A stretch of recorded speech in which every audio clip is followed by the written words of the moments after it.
Let's review how to add fractions with unlike denominators. Before you start any math problem, I think it's very important to take a couple seconds to make your observations about the problem and start your retrieval process in your brain on what you see and what you need to do for your next steps. So if I look at this problem, I just want to make some notes on like what to notice and where to begin. So first up is see that you have fractions and that you're adding them. And then when you are adding fractions, you want to think about the fact that you have to have the same denominator. And so the first thing you want to look at when you're adding fractions is your denominator. So just as a reminder, the top number is your numerator and the bottom number of your fraction is your denominator. So what we're looking at here is the 4 and the 8. Those are our denominators. And so the observation we want to make is that we're adding fractions and that currently our denominators are not the same. And so from there, we want to go to our next step, which is to find our least common denominator or a common multiple of our two denominators. And so I'm going to walk us through the steps for both of those. And when you are working on a problem with adding fractions with unlike denominators, you can always make that choice on whether you want to find your least common multiple, which will be your least common denominator in this circumstance, or whether you just want to use a common multiple. And either way, you're able to get the correct answer. The difference is that if you find your least common multiple, you're not going to have to simplify as much as if you just found a common multiple that is larger than the least common one. So here's what that looks like. All right, if I wanted to go through the approach of finding my least common multiple of 4 and 8, I am going to list out my multiples until I come up with a common one. So I can just on the side here, put 4 and 8. My multiples of 4 are going to be 4, 8, 12. Basically, you are adding 4 each time, or you can also think of it as 4 times 1, 4 times 2, 4 times 3.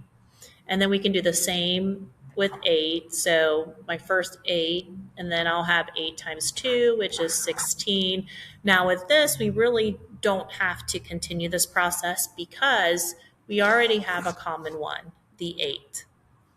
All right, so from there, I'm going to go ahead and set up my equivalent fractions. Now, when you are solving your addition problem, my recommendation is to rewrite it vertically and stack them like this and set up your equivalent fractions. So put equal, equal, and then set up your next fraction bar. Your denominator is going to be the 8, your least common multiple that you found. And now you want to find your new numerator. Now you are creating an equivalent fraction. So what that means is that if you change the denominator, then you want to also change the numerator with the same factor. So you want to think to yourself, 4 times what got me to 8? Okay, I doubled my 4.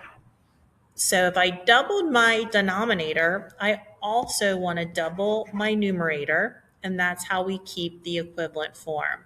So 1 times 2 is 2.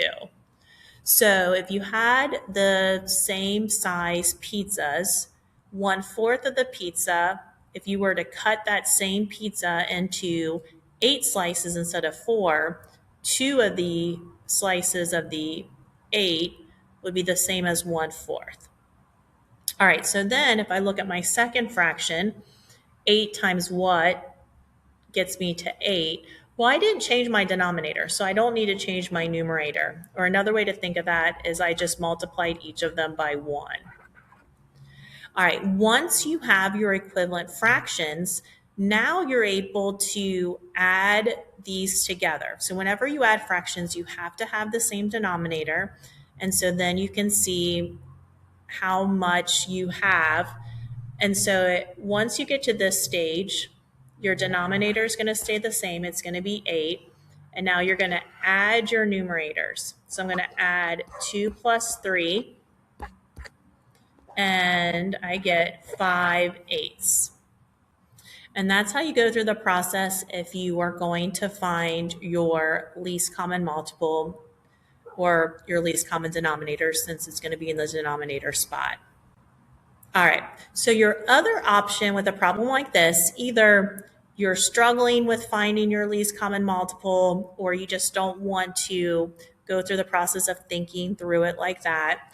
The other thing you can do is you can just find any common multiple of those two numbers. It doesn't have to be the smallest one for this process to work. So let me go ahead and show the same problem, but just using a common multiple. So one of the quickest ways to find a common multiple is just to multiply your denominators together. So 4 times 8 would equal 32. Now I'm going to go through the same process from there. So I'm going to go ahead and stack up my fractions, write them vertically, set up my equivalent fractions. Now I'm going to use 32 as my common denominator. And again, if I increased my denominator by a factor of 8, or I multiplied by 8 to get 32, to keep it equivalent, I have to multiply the numerator by the same number. So 1/4 would be the same as 8 over 32.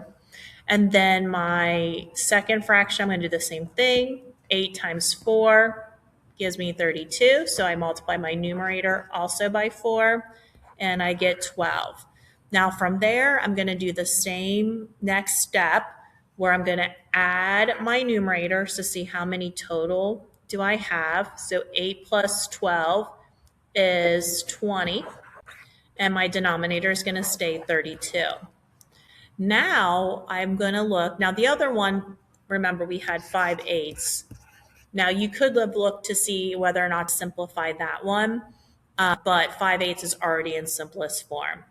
The only common factor 5 and 8 have is 1.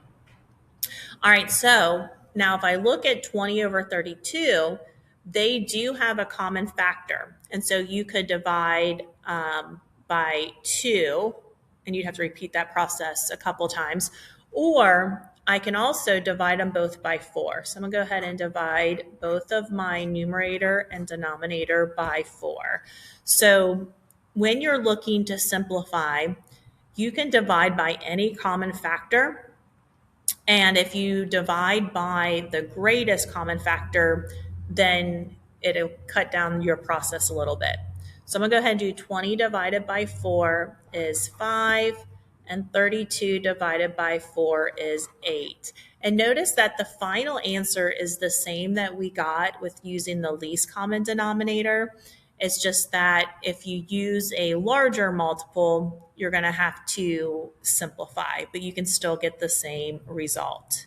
So in conclusion, if you can find or you know the least common multiple, go ahead and go with that. If you're struggling with that process, know that you can always multiply the denominators to get a common denominator and go from there.